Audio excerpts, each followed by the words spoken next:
Assalamualaikum, halo guys. Hari ini aku mau mereview sebuah buku novel berjudul Hijab for Sister Jadi Anak Pesantren yang dikarang oleh Triani Retno A dan diterbitkan oleh penerbit PT Alex Media Komputindo.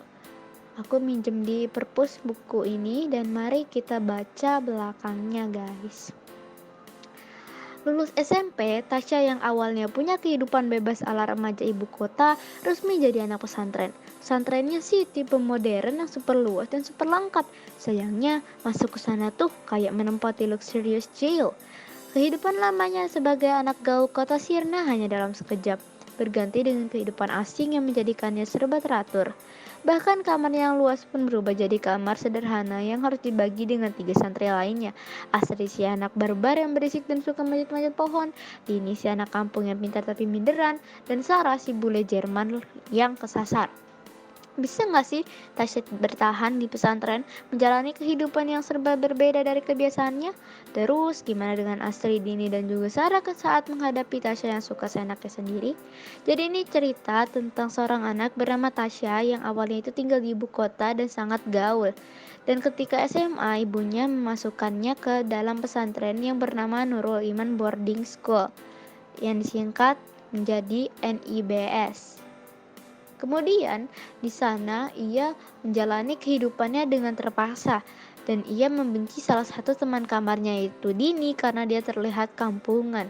Padahal sebenarnya pesantrennya itu cukup bagus dan cukup mahal.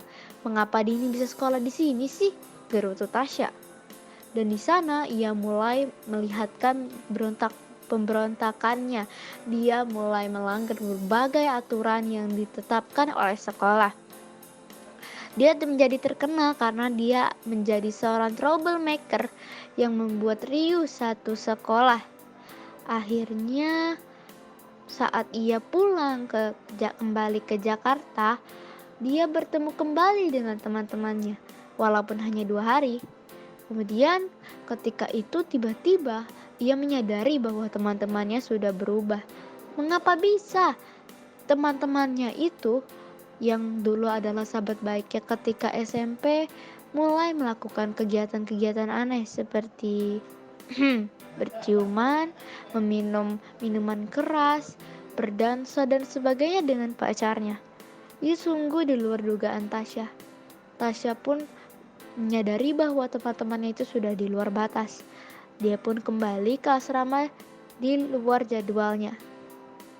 Kemudian di semester berikutnya sikap Tasya semakin membaik. Dan di tahun berikutnya ada anak baru bernama Yuki yang ikut sekelas dengan Tasya yang ternyata dia adalah pengkonsumsi narkoba dan dia pun segera dikeluarkan. Di kelas 11, Astri temannya yang dulu pernah sekamar dengannya waktu kelas 10 semakin tidak menyukai Tasya karena dia menganggap bahwa Tasya itu masih saja nakal. Dan ketika pemilihan kakak pembimbing untuk kelas 10, Tasya terpilih menjadi salah satu kakak pembimbing tersebut dan Astri berusaha menggugatnya karena dia tidak percaya dengan dengan Tasya. Akhirnya, tapi Tasya bisa membuat salah satu anak bisa menentukan pilihan cita-citanya sendiri dan tidak menuruti orang tuanya untuk memilih cita-cita.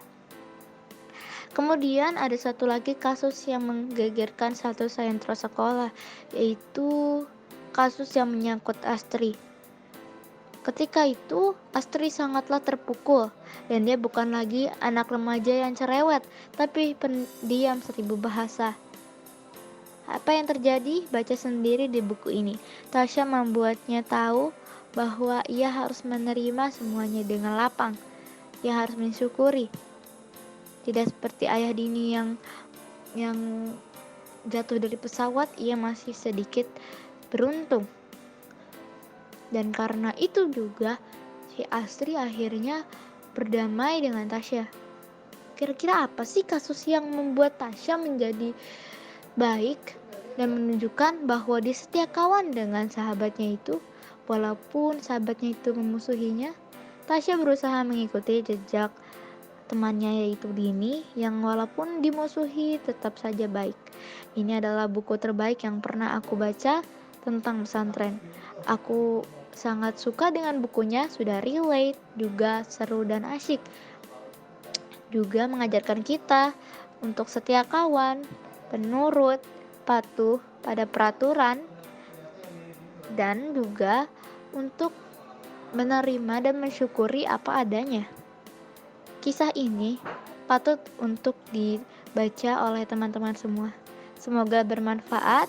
Review dari aku, tidak ada kekurangan dari buku ini menurutku. Wassalamualaikum warahmatullahi wabarakatuh.